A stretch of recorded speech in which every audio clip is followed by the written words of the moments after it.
کہتے ہیں کہ رسول کریم علیہ الصلوۃ والسلام نے فرمایا ان شیطان، کہ بے شک شیطان، قال، اس نے کہا، وعزت کا یا رب، اے میرے رب مجھے تیری عزت کی قسم ہے،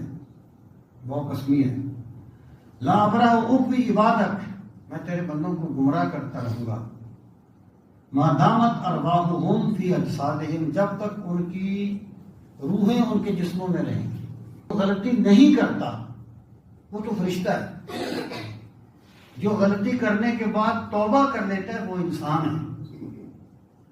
اور جو غلطی کرنے کے بعد ڈٹ جاتا ہے وہ شیطان ہے۔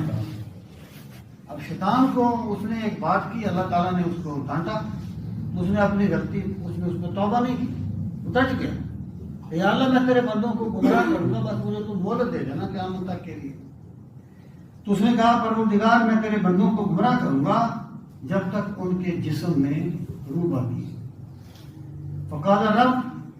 اللہ رب العزت نے فرمایا، وعزتی وجلالی وارتفاع مکانی،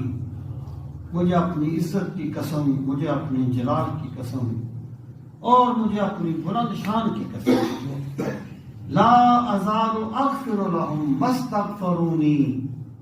میں بھی انہیں معاف کرتا رہوں گا جب تک وہ مجھ سے معافی مانگتے رہیں۔ یعنی اللہ تعالیٰ اپنے بندے کو کبھی مایوس نہیں کرتا، اللہ تعالیٰ کبھی دھتکارتا نہیں ہے اپنے بندے کو، بشرطے کہ بندہ اللہ کی بارگاہ میں جائے۔